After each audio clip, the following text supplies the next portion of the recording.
时候9岁的时候，在野外的时候，突然有一红雾一样东西侵入他大脑，他当时就昏厥了。包括小时候呢，他有几次严重的疾病，比如说眼睛快瞎了，快失明了，然后或者是严重的肾炎，整个人就已经不行了。但是当时家里太穷，根本没有任何医疗，都是靠着这种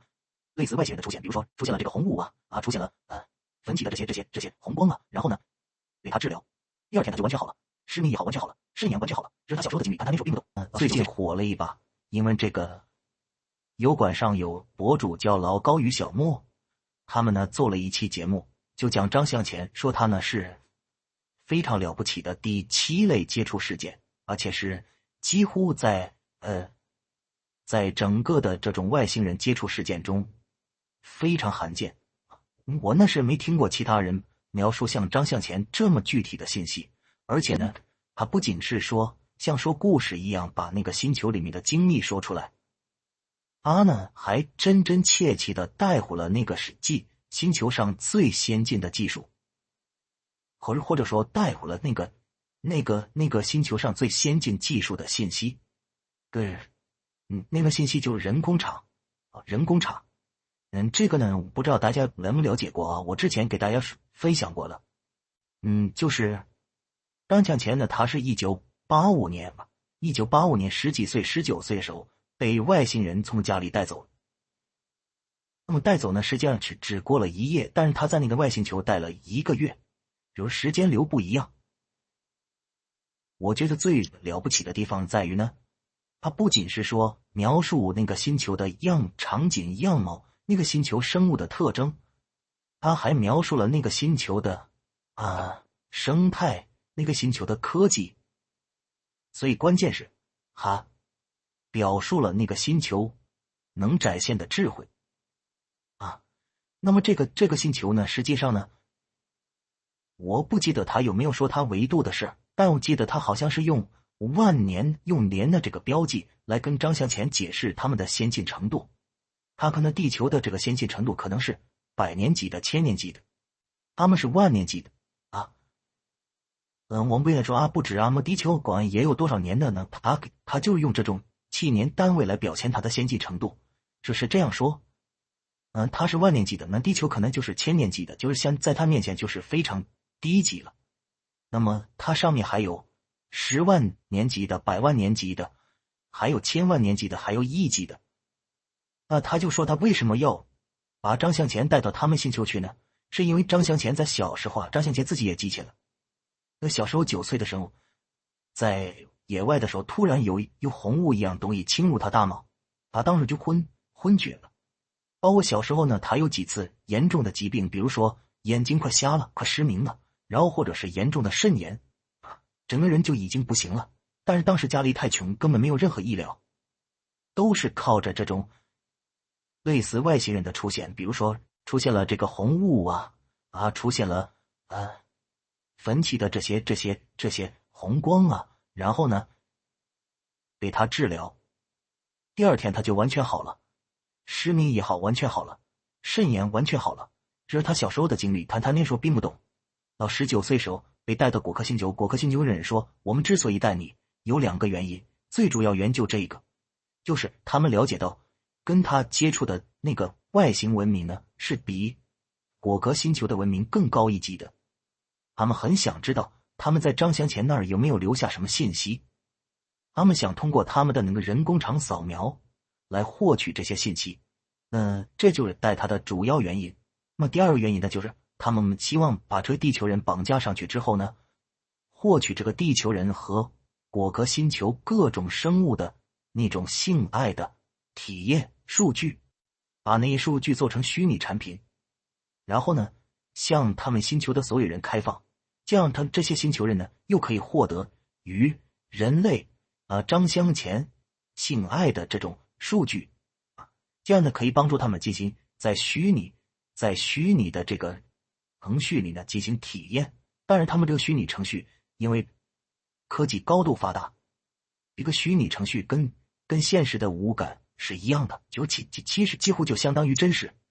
当然呢，端言前描述他们这个星球就说淫乱的星球。之前我也介绍过说这个星球呢，他说你们人类追求功名利禄，我们不追求，我们追求什么呢？我们追求体验和感觉。我当时就说世界上人类呢没有意识到人类追求功名利禄，其实也是为了体验好的感觉，规避坏的感觉，只是人类没意识到，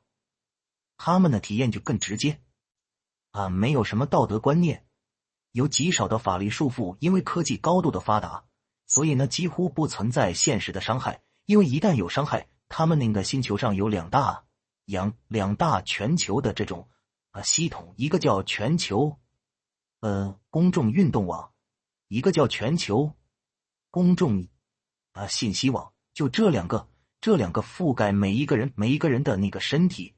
以及所有人的这些星球上所有的东西，全部跟这两大网为接。因为任何有伤害的念头发生，这两大网立即就会把被伤害人呢，比如说这全球运动网，它可以在他们星球的范围内，把一个人随意的瞬移到任何一个地方只要他拥有这个星球的身份。所以呢，就是它科技高度发达，但是所有的这些科技呢，都是为了这些果壳人的体验服务。所以你说他们这个文明的文明，他们这个文明，首先呢，我说呢，他们的信息不是很究竟的信息，更跟我们现在说到这悟道心法不相关但应该很吸引我们地球人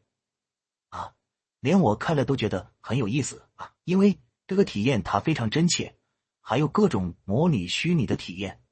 几乎你可以说我们人类现在玩的游戏，在塔塔尔看来是不值一提。它可以模拟所有的游戏，而且就是像真的一样，但是当然人在里面不会受到伤害。另外呢，他们的身体呢跟我们的身体不一样，他们的身体没有五脏六腑，是空腔。他们的食物呢完全又可以用全球运动网直接输送到他们体内，完全被消化，甚至不用排泄。然后他们的身体呢真的使用到了一定年限的时候呢，还可以直接生成一个，就是他们有能制造身体的工厂，他们把这个人通过人工厂把这个人的信息扫描之后直接转移过去。就像我们人类，我们人要转世，在他们来说呢是非常低级的星球才会发生的。但这种低级的星球他们说很多，我们是通过转世，然后我们的意识转移到另外一个身体，他们是直接把这个意识呢作为信息扫描到另外一个身体，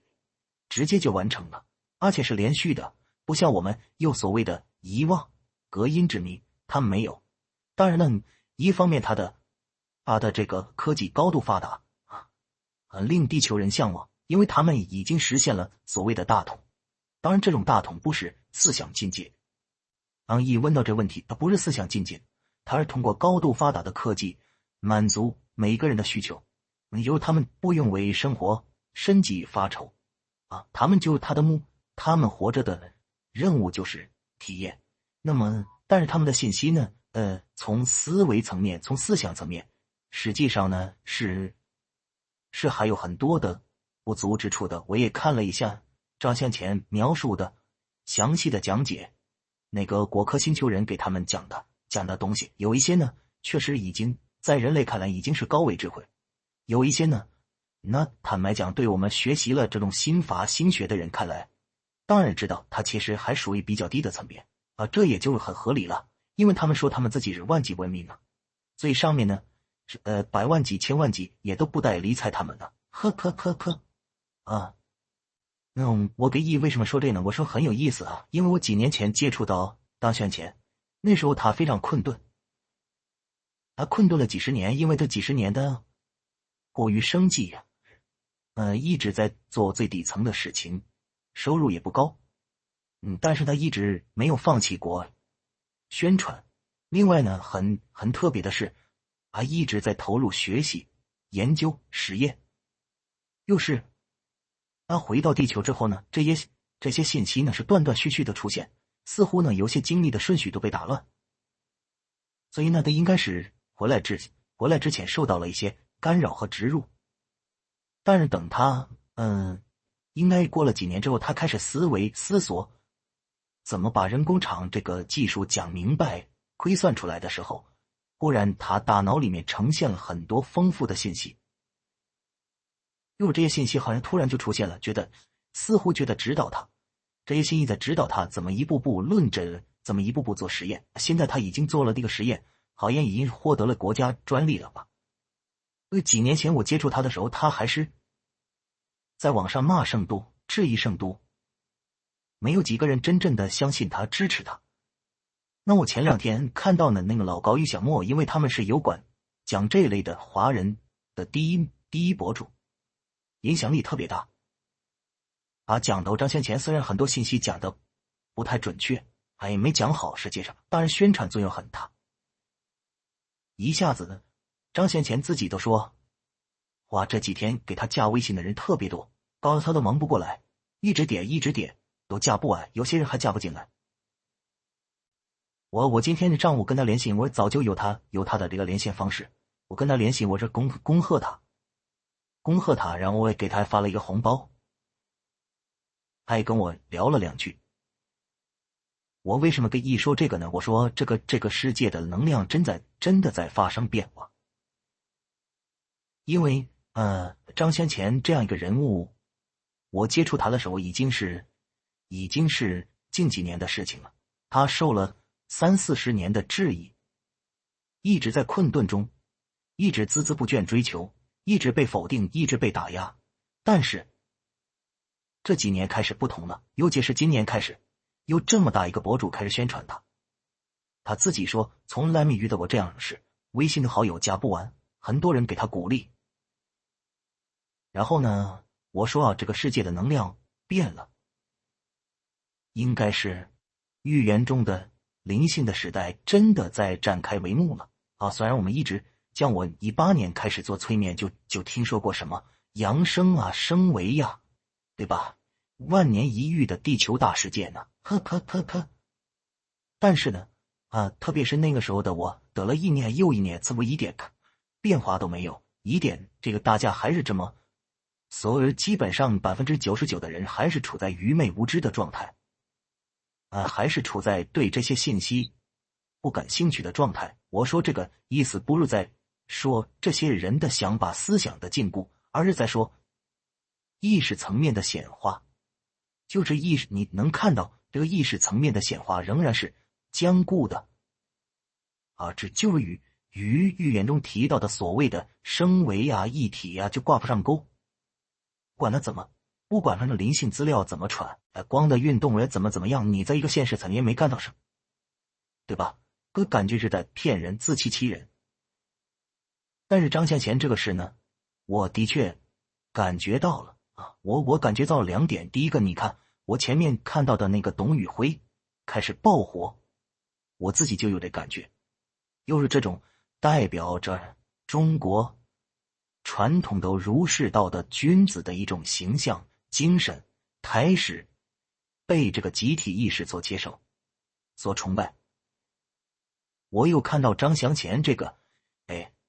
这个人工厂如果真的在地球实现，是可以直接用这个技术改变人类的未来的。当然呢，这也在议题之中，我说他在议题的安排之中。我今天跟张向前聊，我也说，我说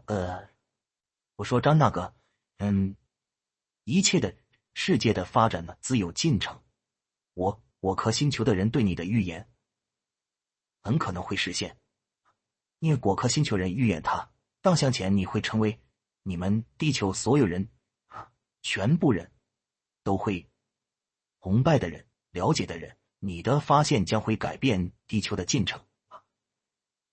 我也跟他这样说，而且他这个人工厂如果一旦被重视，被真正的发展出来，普及出来，那人类的确是人类历史会翻开新篇章，确实是就会进展为像果壳星球那样的高度科技的文明。当然呢，我还有一点来自这个星学修习者的一个想法。我的想法就是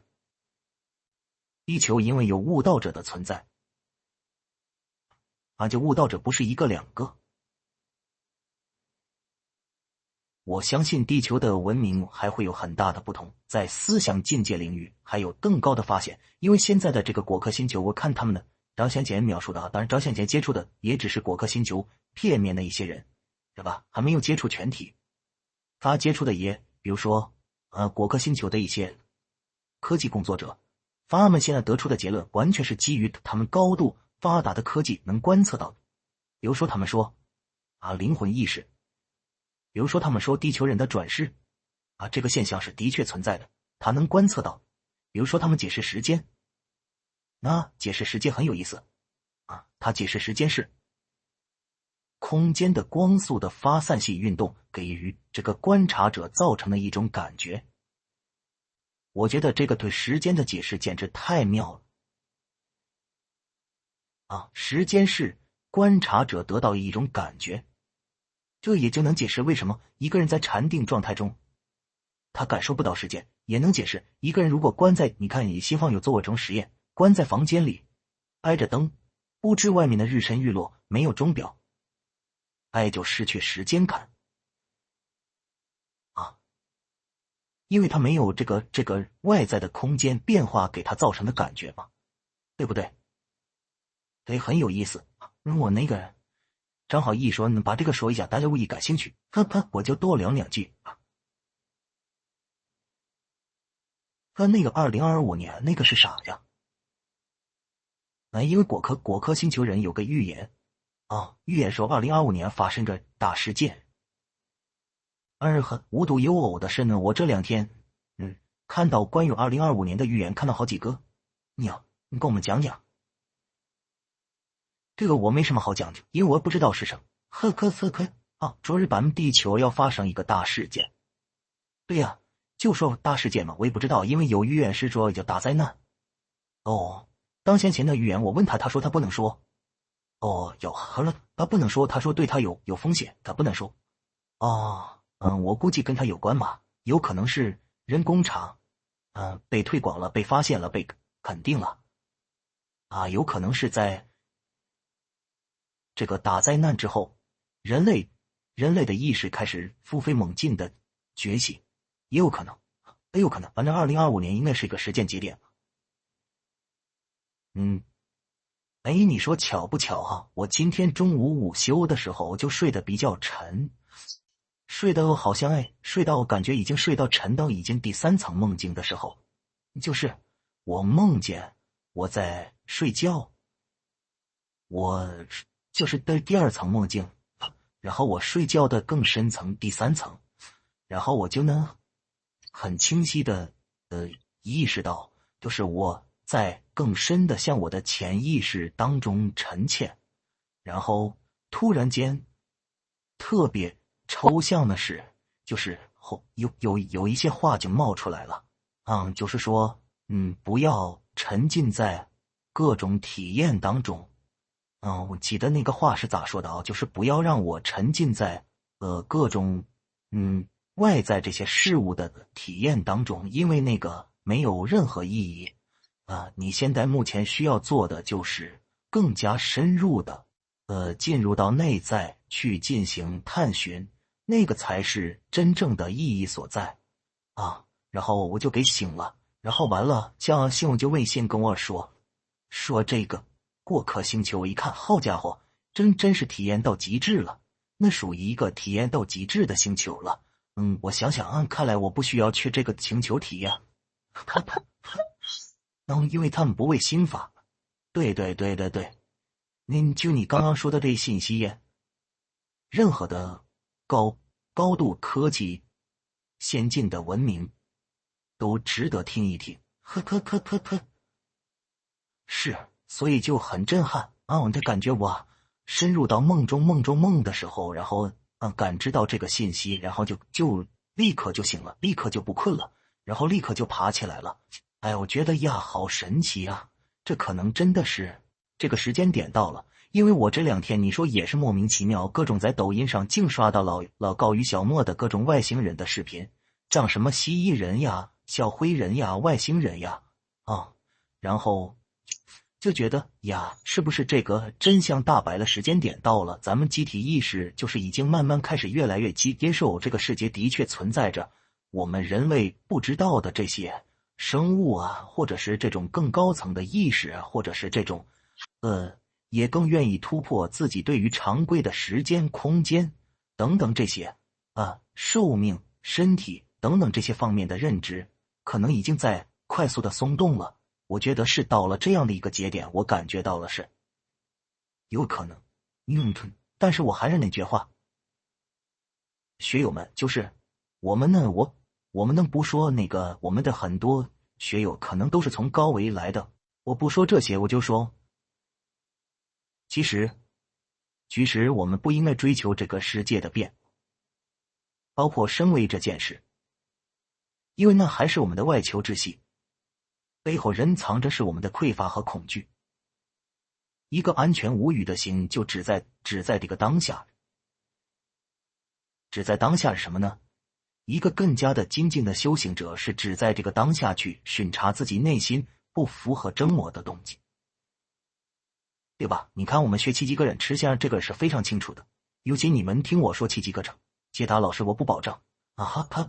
因为我听过各种老师讲各种各样的版本。你们听我说这奇迹课程应该非常了解，奇迹个人的理论宗旨就这两个：第一，你是不是在于你的生命源头一起思维，还是说你是随着你的自我信念在思维，而你的自我信念的是一切思维不管怎么造作怎么体验全部是等于零。为什么呢？因为在体验加我，你没有丝毫成长，因为你压根不知道你需要你的生命本质，以及你需要真正的成长是什么，对吧？第二，一是与自信一起思维，第二是只存有自信本有的个体清净、全然喜悦、完美的爱的状态。所以积极跟人说，凡不是全然喜悦，一定跟随效物，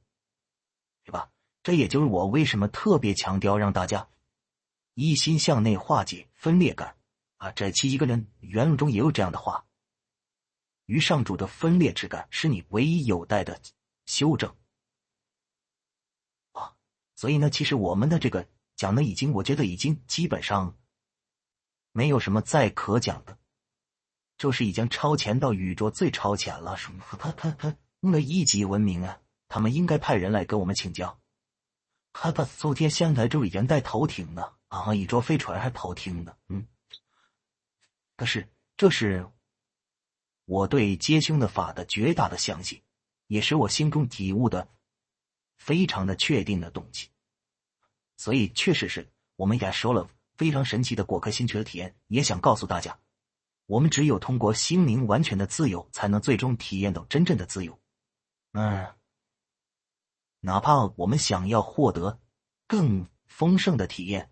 我们也必须要从自家心上真正的着手用功，否则我们拓展不了这个心灵的自由度我们也不能真正做自己的主人。是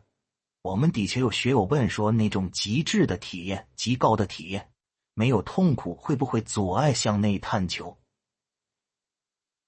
其实任何的体验都不会阻碍向内探求，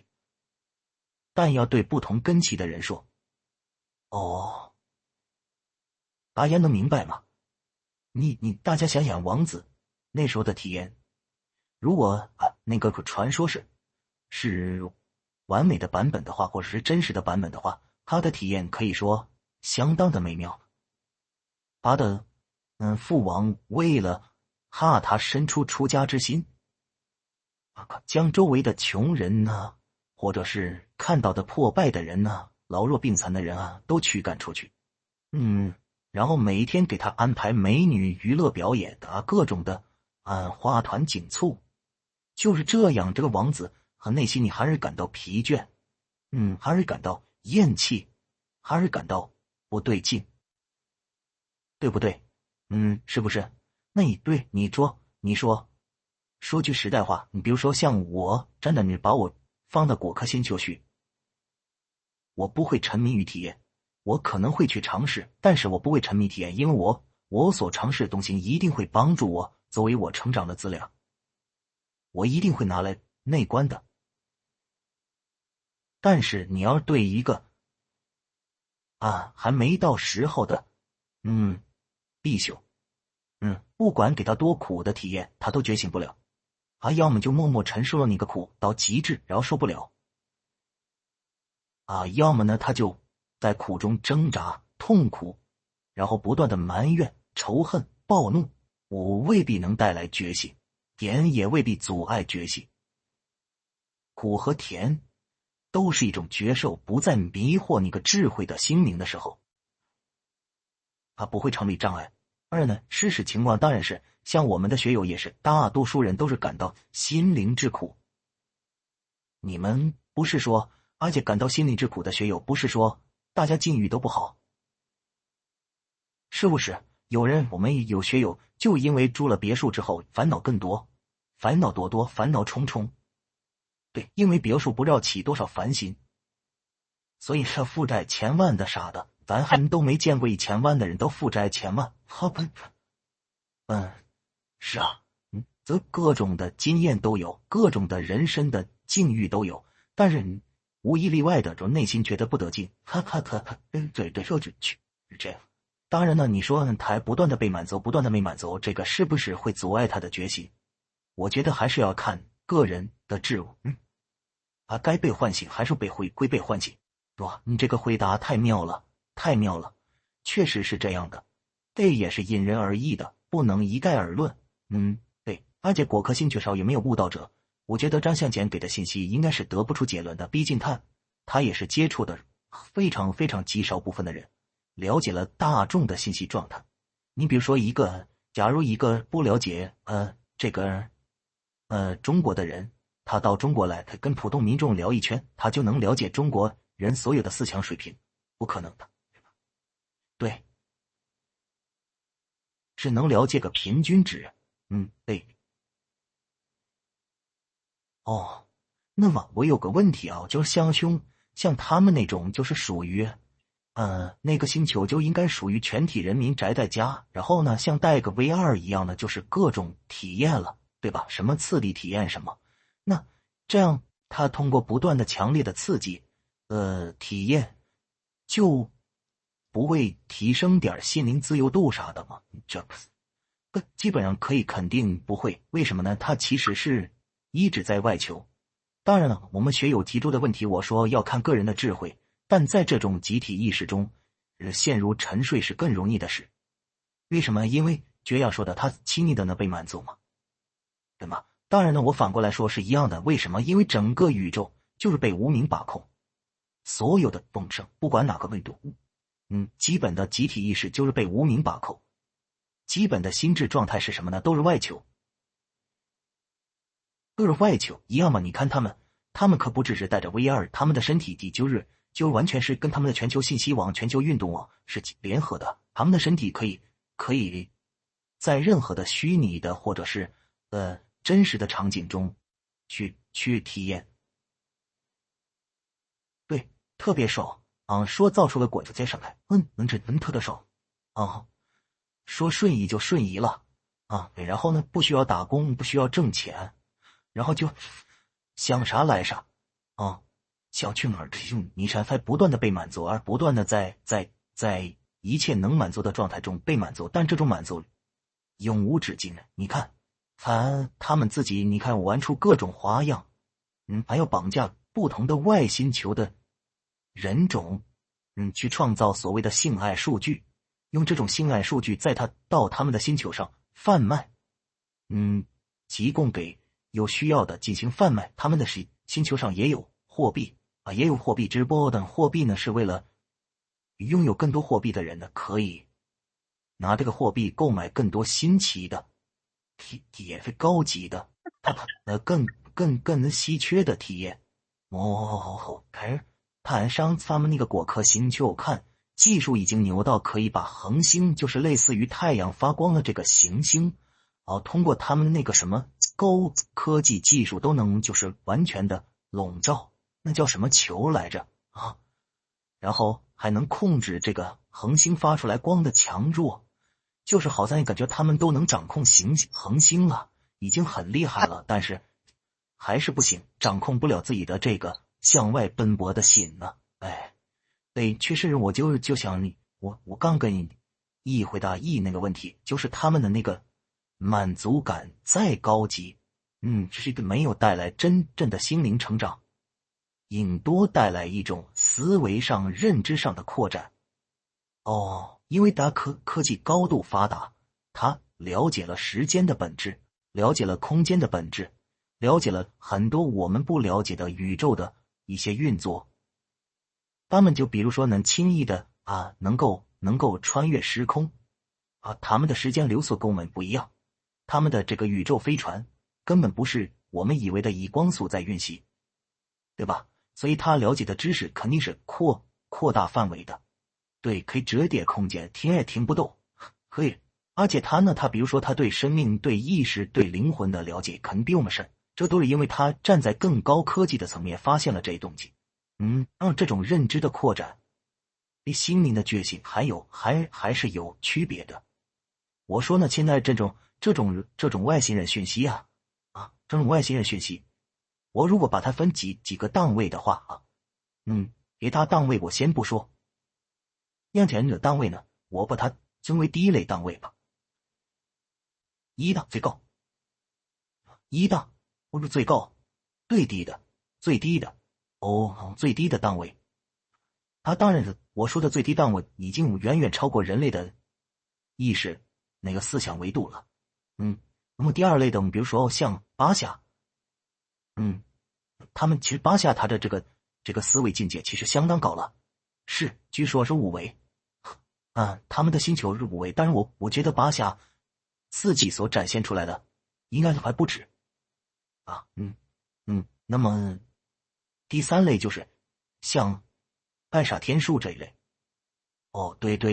非常究竟了，因为他已经讲到最高层面，但是呢，他还主要是什么呢？主要在思维层面，清除大脑病毒。思维思维，它不是思维，我说思维，就思想境界的层面，思想境界层面，他的认知的角度讲得非常好了，因为他清除大脑病毒，就是清除你的一切负面信念，体会到你就是本来的你的太傻，本身真正的那个高我。但是呢，这些都逃不脱新时代的范畴，因为新时代认为那个源头就是一个什么呢？一个知道自己为何物，不断的探索自身的伟大的意识体。对，这个呢，你看我们中国的有一个奇人叫袁无事，我在一开始接触这些修行信息的时候就看过他的信息，他基本上描述的也是这个，就是一个不生不灭的伟大意识体的自证过程。入修道这些的这个思维角度，你到袁无事的这个信息，它最究竟层面和这个太傻天书在最究竟层面，太傻天书、袁无事，包括一的法则我觉得它都可以被称为第三类了，非常高明，非常高级了，已经谈到了源头了。谈到了新时代的源头。新时代源头呢，就是他们说的太傻，那有自证伟大的意识体，不生不灭的伟大意识体。好，我把奇迹课程这一类称为第4档，最高级别。奇迹课程以及阳明心学或者是佛法里最究竟的内容，说的是第4级别的，说的是真正的这个心法，宇宙的最高真理。他说什么呢？他说清楚了，现在这个要自证伟大的意识体，实际上是妄系无明。对，3界是这个实心，是这个妄心所造，个别是奇迹课程。我觉得把所有的谜团迷雾都给它掀开了，这个妄心为什么要造都讲清楚。